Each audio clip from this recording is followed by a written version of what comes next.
Olá, você que acompanha o site Notícias Agrícolas, seja bem-vindo mais uma vez aqui ao nosso mini curso sobre comunicação e marketing. Mais uma vez aqui com meu amigo Rodrigo Capella, que é especialista em comunicação e marketing. Seja bem-vindo mais uma vez, Rodrigo Capella. Meu amigo Erickson, e você que está acompanhando aqui o nosso curso no Notícias Agrícolas, é um enorme prazer estar aqui de volta e falar sobre o marketing no nosso agronegócio. Muito bem. No primeiro episódio, se vocês lembram, quem não lembra, eu vou deixar o link aqui embaixo, a gente falou sobre como você entra no mundo digital.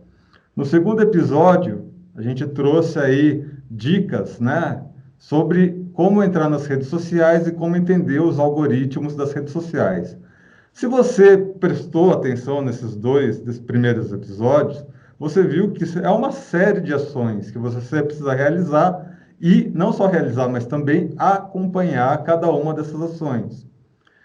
Como é que faz isso? Se organizando. Então, o episódio de hoje vai ser com dicas para você se organizar, para você manter aí a sua estratégia, para você manter a sua assertividade.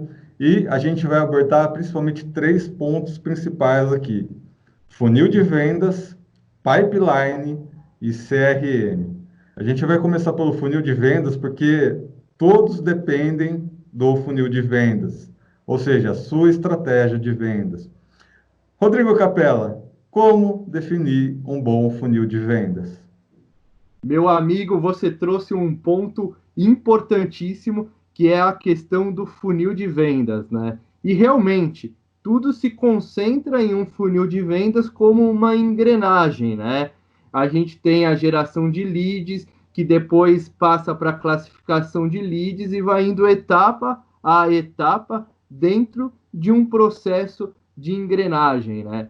Então, a gente pode primeiramente entender o funil de vendas, né, como um percurso conceitual, né, desde o impacto no cliente até a compra, desde você despertar o interesse na compra até você realmente efetivar a compra. E por que eu falo percurso conceitual, né? Porque sim, nós temos conceitos e nós temos teorias, né, que muitas vezes acabam culminando para uma prática, né? Mas muitas vezes, nem sempre, né? Como toda teoria, muitas vezes, né? Dentro de um funil de vendas podem surgir outras etapas. Etapas podem, com certeza, sofrer modificações, mas, de uma maneira geral, são etapas que, indo do 1 ao 5, do 1 ao 6, dependendo de como você estabeleceu o seu funil de vendas, você vai do interesse para o desejo de uma compra, para a concretização de uma compra, né? E como você observou muito bem, meu amigo, nós temos características como o pipeline, nós temos conceitos que estão inseridos dentro do funil de vendas e que acabam contribuindo para a concretização de uma venda. Bom, o funil de vendas, né, para você que está nos acompanhando, é uma técnica. É uma técnica e existem diversas formas de você chegar a essa técnica. Se você acompanha um coach, você tem um coach de preferência, ou se você tem alguém especializado em marketing, que nem o Rodrigo Capella, né? Você vai perceber ao longo do tempo, né? Se você acompanhar o Rodrigo Capella há muito tempo aí no Instagram, nas redes sociais, você vai perceber que ele vai dando pequenas dicas aí dessas técnicas e como elas funcionam. Dentro do jornalismo existe uma técnica aí de funil de vendas, né? Apesar do jornalista não vender muita coisa, mas a gente tem uma técnica de funil de vendas, porque a gente vende principalmente pautas e informação. Por incrível que pareça, todas as informações de comunicação, elas precisam ser vendidas para que elas entrem dentro de um site ou de um jornal, principalmente se for um grande portal, né? Se você entra no portal, no jornal, a matéria de capa é porque o jornalista ele conseguiu vender aquela pauta, foi uma pauta boa o suficiente para entrar numa capa. Para vocês verem a importância de como é saber se comunicar bem, saber aí essas técnicas. Rodrigo, sem entregar muito jogo aí, que técnica você costuma utilizar para vender aí as suas pautas, para vender aí a sua assessoria com relação à comunicação? Meu amigo, excelente pergunta, e você me fez lembrar agora da faculdade de jornalismo, né? Uma professora que ela é muito experiente na parte de jornalismo, trabalhou em grandes redações, passou agora a imagem aqui na minha cabeça, de um dia de aula que ela chegou, entrou, né? E falou: pessoal, tudo bem, tal. Hoje nós vamos saber o que é lead. Aí todo mundo espantou um pouco assim. Como assim? Lead? O que eu quero aqui é escrever parágrafo. Eu quero juntar palavras. Eu quero contar história. Aí ela: vocês vão saber o que é lead e isso vai mudar a sua vida. Meu amigo, ela estava certa. Ela estava certa porque o lead é fundamental.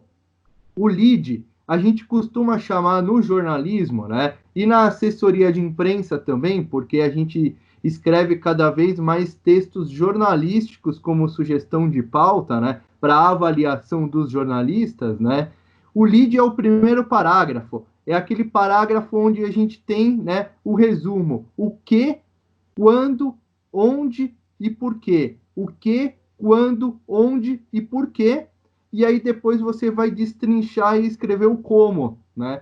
Então você começa a notícia com o ponto mais importante, né? Então, se a gente pegar, por exemplo, eu li uma notícia recentemente no site Notícias Agrícolas em relação ao café robusta, que o café robusta ia ter um ótimo preço, se não me engano, um dos melhores preços em décadas, né? Então, tá aí a notícia, e vocês colocaram muito bem, fazendo essa comparação com décadas passadas. Então, você começa a elencar, a frisar a questão do preço do café robusta, ok?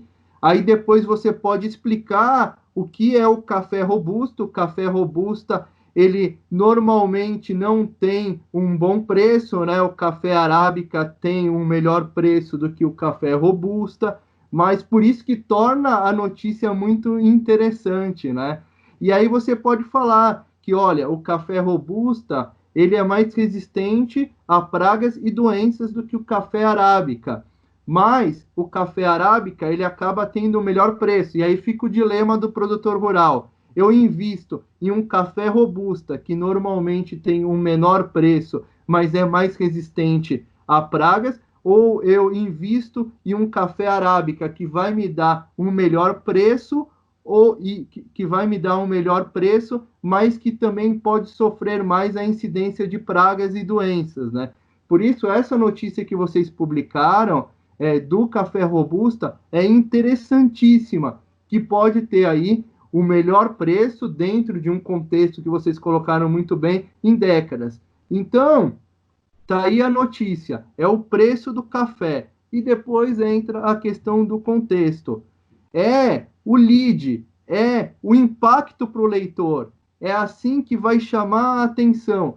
Se de repente você não destaca a questão do preço no título, você começa a simplesmente falar do café robusta, pode não despertar tanto interesse. As pessoas têm cada vez mais interesse em uma informação impactante, uma informação de alto impacto, uma informação relevante e que ajude aí na tomada de decisão. É isso aí. E não é à toa, pessoal, que o lead do jornalismo leva o mesmo nome do lead de vendas. Porque se você transpor, né, você consegue transpor todos esses fundamentos da comunicação para o seu produto. Como o Rodrigo explicou, o jornalismo ele tem essa função de responder perguntas. O que, quem, quando, onde, como e por quê.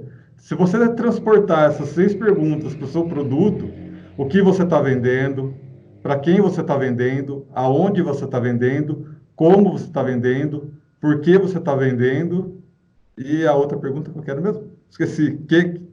O que, quem, quando, onde, como e por que você está Por vendendo? quê? É. Se você conseguir responder essas 6 perguntas para você mesmo, você tem aí uma ferramenta poderosa de vendas e comunicação.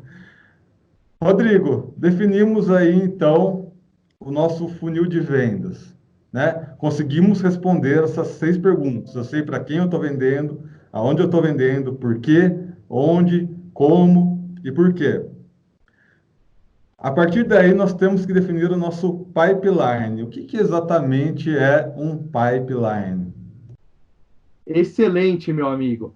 Dentro de um funil de vendas, vale a gente destacar algumas etapas, né? A primeira é a questão da geração de lead, né? Como você gera lead, que são potenciais clientes, que são potenciais interessados no seu produto, né? Você pode, por exemplo, lançar infoprodutos, você pode lançar e-books, você pode lançar apostilas, você pode lançar material no formato áudio, entre outros formatos, né? Depois vem a questão da classificação do lead, né? Você pode classificar por interesse, por importância, né? Um produtor, por exemplo, interessado em café arábica, não é o mesmo interessado, por exemplo, no café robusta. Um produtor interessado em utilizar potássio para fazer uma correção de solo pode não ser o mesmo que esteja interessado em utilizar outro nutriente para correção de solo. Então você começa a classificar por conta de interesse. Depois, você começa a avaliar a fundo qual é realmente o problema, né? Você começa a avaliar o problema do seu lead, do seu potencial cliente, e você verifica de que forma você consegue solucionar. Aí a gente chega na quarta etapa, com dicas, orientações, solucionando. A partir daí, a gente entra na quinta etapa, que é a conversão. É aqui que o pipeline justamente vai entrar, nessa etapa de conversão, né? De que forma eu vou conseguir ter uma alta taxa de conversão, né? Trazendo clientes qualificados, trazendo clientes que já foram classificados e ajudando realmente a solucionar o problema do cliente de uma forma transparente. A partir daí, meu amigo, vem o ponto alto aí de todo o funil de vendas, né? Na sexta e última etapa, nós temos aí as vendas concretizadas. E quando eu falei antes que pode ter mudanças aí com relação às etapas, é que muitas vezes a gente já consegue rapidamente classificar, encontrar o problema e solucionar na mesma etapa, encurtando todo o percurso, né?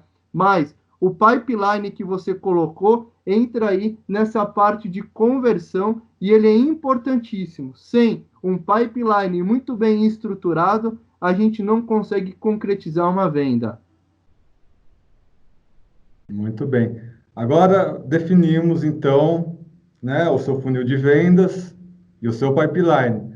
Mas eu vou reforçar mais uma vez aqui, ó. Teve o primeiro, o segundo e esse é o terceiro episódio. Nesses 3 episódios, você vai estar aí vendendo presencialmente, vendendo pela internet, cuidando das suas redes sociais, cuidando do seu site, cuidando de equipes regionais, cuidando de equipes dentro, se você está dentro só de uma cidade, cuidando das regiões aí, dos vendedores da região da sua cidade.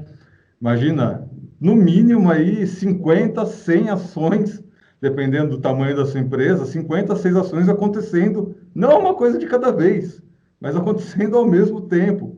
Dependendo de quantas pessoas tiverem na sua equipe, dependendo de quantas ações você estiver movimentando na internet, não duvide, é de 50 a 100 ações acontecendo ao mesmo tempo, tendo sempre em vista aí o seu funil de vendas, o seu pipeline, ou seja, como que organiza tudo isso. Tem mais uma palavrinha aí, CRM. Como que a gente organiza toda essa parafernália, Rodrigo? Vamos lá, meu amigo. O pipeline, como a gente já viu, ele é importantíssimo para acompanhar todas as etapas de vendas, né? Se eu fosse resumir o pipeline em apenas uma palavra, eu falaria que o pipeline ele é um mapa, né? Ele é um mapa que ele faz total sentido na quinta etapa do funil de vendas, que é a conversão, né?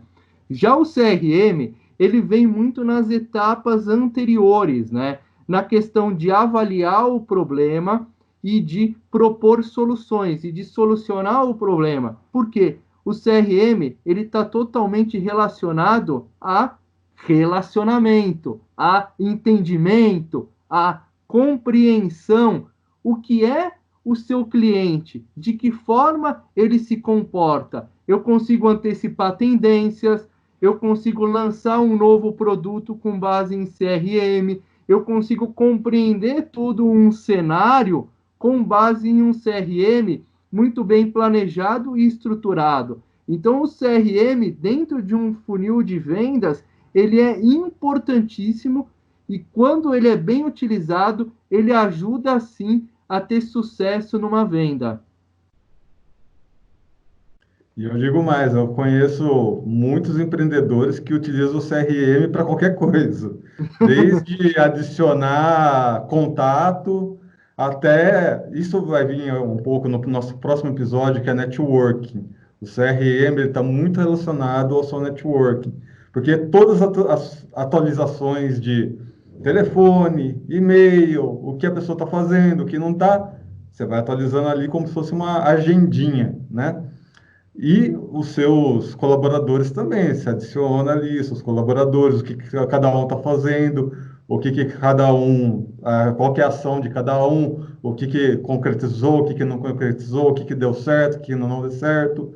Enfim, o CRM ele vai te ajudar a entender onde você está sendo assertivo, aonde você não está sendo assertivo, para você ir se ajustando aí a sua pipeline e ajustando aí o seu funil de vendas. Enfim, são três coisas diferentes. Antigamente era um programa para cada um que você tinha que ter. Hoje em dia é um programa único. Sim. No nosso último episódio a gente vai dar dicas de programas, de preferência gratuitos, tal, mas os melhores são pagos. Mas hoje em dia, em um programa só, você consegue reunir essas informações, né? E se você não é um Silvio Santos da vida, que quem conhece o Silvio Santos fala que ele é um CRM ambulante, que ele sabe de tudo da vida de todo mundo que trabalha com ele, então você vai precisar aí da ajuda desses programinhas. É Então, Rodrigo, importantíssimo, né, meu amigo? Porque é, quando a gente tem um programa bem estruturado, né, a gente consegue antecipar tendências e analisar comportamentos. E quando a gente analisa comportamentos, a gente toma as melhores decisões, né? Então, por exemplo, indo na questão da pecuária, por exemplo, é diferente quem quer fazer uma criação baseada em confinamento ou quem quer fazer uma criação já baseada, já mais extensiva, né? Ou quem quer adotar um semi-confinamento, por exemplo. Quem quer utilizar um suplemento ou quem não quer utilizar um suplemento, né? Entender esse comportamento do pecuarista é fundamental, né? Entender, por exemplo, se o seu cliente ele é do oeste do Paraná e ele tem 3 safras por ano de soja, milho e trigo. Então, você entendendo esse comportamento, você ajuda ele a solucionar, por exemplo, problemas que podem aí surgir em 3 safras, que podem não surgir em 2, que podem não surgir em uma. Você acaba, sem dúvida alguma, sendo aí um grande suporte para o seu cliente, porque você acaba vivenciando o dia a dia dele e você ajuda ele a tomar as melhores decisões. Porque quem pratica 3 safras por ano de soja, milho e trigo tem um comportamento. Quem pratica 2 tem outro comportamento.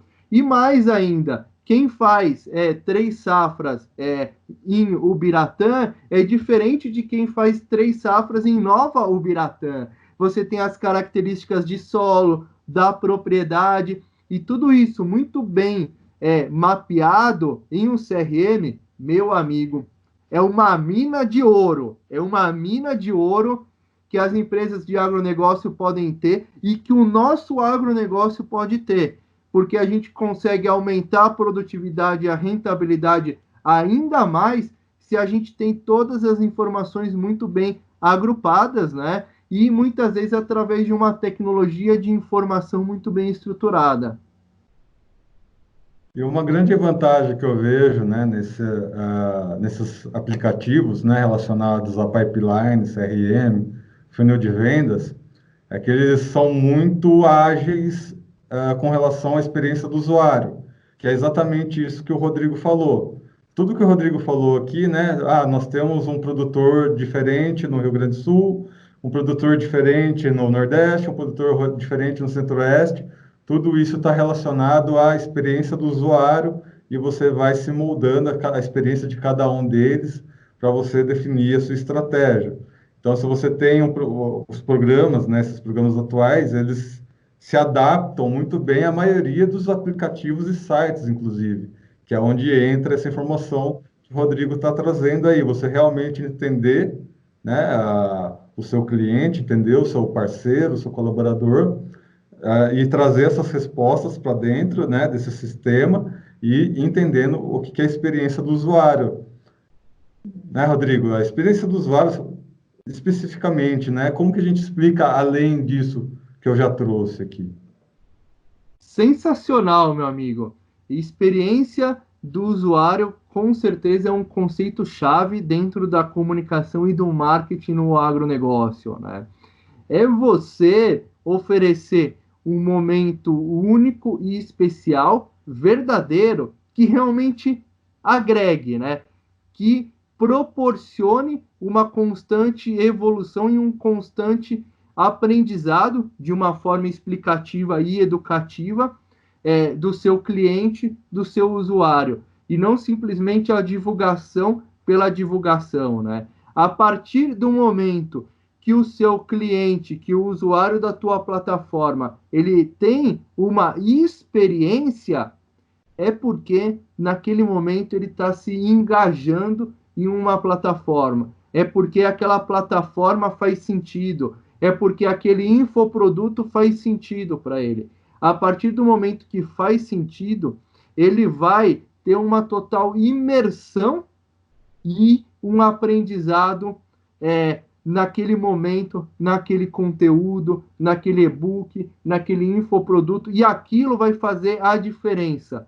Quando a gente fala em marketing e comunicação no agronegócio, a gente pensa na experiência do usuário como algo que vai transformar e vai modificar não só o usuário e o cliente, mas todo um ecossistema e todo um contexto, contribuindo para a evolução do segmento, para a evolução do agronegócio, para a evolução de um mercado e, com certeza, para um mercado ainda mais estruturado, culminando para algo que todo mundo quer, que é a venda natural de um produto e de um serviço. E aqui eu trago, né, uma das minhas últimas contribuições para esse nosso episódio, que o agronegócio vai precisar entender alguma coisa, né? Todos esses conceitos que a gente está passando, primeiro ponto é que você precisa se adaptar a todo momento, né? Alguém Verdade. antes da pandemia, né, pensava, para que eu vou ter que ficar me adaptando? Para que eu tenho que mudar? Para que eu tenho que ser inovador? Se o mercado é sempre o mesmo, nunca acontece nada de diferente, olha aí o que aconteceu, né? De repente tudo mudou, o jogo virou. Esse é o primeiro ponto. O segundo ponto é que o agronegócio vai chegar num momento que a gente está sempre buscando se conectar com o consumidor final, mesmo que o consumidor final venha com essas coisas de que o agronegócio é do mal, o agronegócio é poluidor, mas mesmo assim a gente insiste em se conectar com o consumidor. Todos os conceitos que a gente passou até agora vai facilitar de uma maneira ou de outra você se conectar com esse consumidor final. Eu vi uma palestra recentemente, né, de uma mocinha lá dos Estados Unidos chamada Roxy, e ela diz o seguinte: o alimento, ele tem dois pontos de vista fundamentais dentro do agronegócio. Quem produz vê aquilo como uma produção, né? Quem produz está produzindo alimento. E quem consome está vendo ali um consumo, né? Porque quem consome está consumindo alimento. Parece meio óbvio, mas o grande embate entre agronegócio e consumidor é exatamente esse o ponto, né? Quem está produzindo fala, não, a gente produziu esse alimento, a gente está produzindo com sustentabilidade, isso, aquilo. E quem está consumindo está vendo aquilo como um produto de consumo. Eu quero um consumo mais saudável, um consumo mais ambiental, um consumo... Ou seja, dois pontos de vista aparentemente antagonistas em cima de um mesmo produto. E isso que a gente está falando é exatamente nesse ponto. Eu relembro mais uma vez que o Rodrigo Capella, recentemente ele entrevistou o Matheus Solano, e foi exatamente isso, né, Rodrigo? Você defendendo o seu ponto de vista, ele defendendo o ponto de vista dele. Houve ali, né, a discussão, mas a discussão saudável, e o agronegócio vai ter que ser mais cada vez voltado para esse lado, né, no debate, e para você debater com consciência, esses conceitos que a gente trouxe hoje serão fundamentais. Concorda com isso, Rodrigo? É isso aí, meu amigo.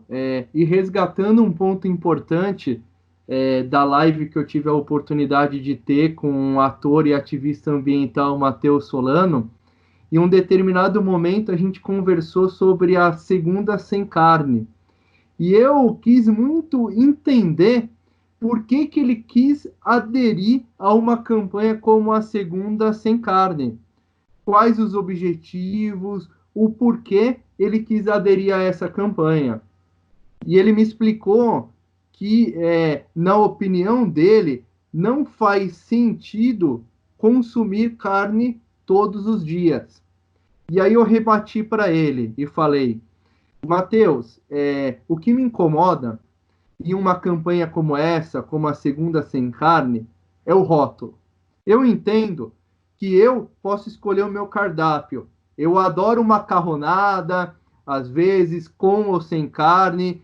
Eu entendo que o Erickson pode escolher o cardápio dele, né? Da forma que ele quiser, ele come o que ele quiser, quando ele quiser, da forma que ele quiser. Eu entendo que o Matheus pode comer o que ele quiser, mas me incomoda essa segunda-feira sem carne, né? E essa campanha, meu amigo, ela traz muita desinformação acerca da carne, né? Eu confesso que a primeira vez que eu vi essa campanha, eu fui atrás para saber os argumentos, os embasamentos da campanha, e fui atrás também de pesquisas e estudos para justamente saber aí quais são os benefícios, né, e quais são os nutrientes da carne. E eu não encontrei nenhuma pesquisa que atestasse malefícios nas estruturas da carne, né? A campanha Segunda Sem Carne, por exemplo, ela, na minha opinião, desinforma, porque ela traz alguns pontos que não correspondem à realidade dos fatos quando a gente fala em relação à propriedade e aos nutrientes da carne. Se uma pessoa quer falar assim, olha, eu prefiro não comer carne na segunda-feira, é um ponto. Agora, você disseminar e reforçar a segunda-feira sem carne, eu acho que isso é realmente perigoso, porque impacta todo um setor e você está difundindo aí informações aí que não estão em sinergia com a realidade. Esse é um ponto realmente complicado, porque reforçando, cada um aí tem o livre-arbítrio de comer o que quiser, quando quiser, da forma que quiser, mas você estabelecer a segunda-feira sem carne, eu acho muito complicado. Muito bem. É bem isso, né, Rodrigo? A gente está trazendo, né, mais uma vez vale a pena falar aqui, né, que a gente está trazendo essa série de debates sobre comunicação e agronegócio para realmente trazer aí dicas para você se tornar mais assertivo, né, com relação à comunicação e vendas.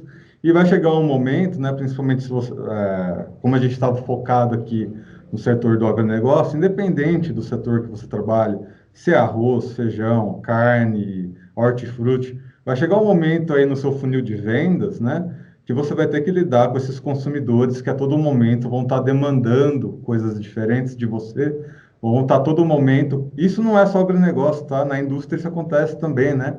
Falar que a indústria coloca aí produtos que deixam, né, o produto mais salgado e faz mal para a saúde, e coloca um monte de coisa ali, de conservante, enfim.